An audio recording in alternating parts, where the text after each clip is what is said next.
เปิดกล่องประชุมแนะนำโครงการสร้างความเข้มแข็งให้พนักงานองค์การกาแดงแห่งชาติลาวในการส่งเสริมการปฐมพยาบาลในสาธารณะและชุมชนปี 2026-2028 โครงการระยะ 3เปิดกล่องประชุมแนะนำโครงการสร้างความเข้มแข็งให้พนักงานองค์การกาแดงแห่งชาติลาวในการส่งเสริมการปฐมพยาบาลในสาธารณะซึ่งได้จัดขึ้นในวันที่6 เมษายน 2026โดยการเข้าร่วมของทานคำลาวันจันทลาวันประธานองค์การกาแดงแห่งชาติลาวมีบรรดาทานหัวหน้าองค์การและสถาบันเลือดแห่งชาติองค์การกาแดงแห่งชาติลาวบรรดาคณะนำองค์การกาแดงแขวงและนครหลวงทั่วประเทศกองประชุมในครั้งนี้ได้แนะนำแผนการจัดตั้งปฏิบัติโครงการสร้างความเข้มแข็งให้พนักงานองค์การกาแดงแห่งชาติลาวในเวียกงานการปฐมพยาบาลในสาธารณะและชุมชนปี 2026-2028 โครงการระยะ 3 โครงการนี้ได้รับการช่วยเหลือสนับสนุนจากองค์การกาแดงญี่ปุ่น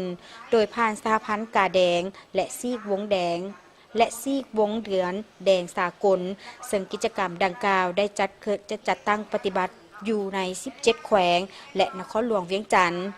เป้าหมายเพื่อสร้างความเข้มแข็งด้านเวียกงานการปฐมพยาบาลขององค์การกาแดงแห่งชาติลาวและส่งเสริมให้ความรู้แก่ชุมชนพร้อมนั้นกองประชุมได้รับฟังการเสนอบรรดาแผนเวียกงานของโครงการซึ่งการจัดตั้งปฏิบัติกิจกรรมดังกล่าวแมนอยู่ในบรรดาแขวงเป้าหมายเป็นต้นแมนการฝึกอบรมครูฝึกปฐมพยาบาลการฝึกอบรมปฐมพยาบาลในโรงเรียนการประชุมถอดถอนบทเรียนและการติดตามประเมินผลโครงการกองประชุมจงได้แลกเปลี่ยนประกอบคำคิดคำเห็นเพื่อให้การจัดตั้งปฏิบัติกิจกรรมของโครงการที่ได้รับการช่วยเหลือในโครงการสร้างความเข้มแข็งให้พนักงานองค์การกาแดงแห่งชาติลาวในเวียกงานการปฐมพยาบาลในสาธารณะและชุมชนในท้องถิ่นให้มีประสิทธิภาพดีขึ้นกว่าเก่า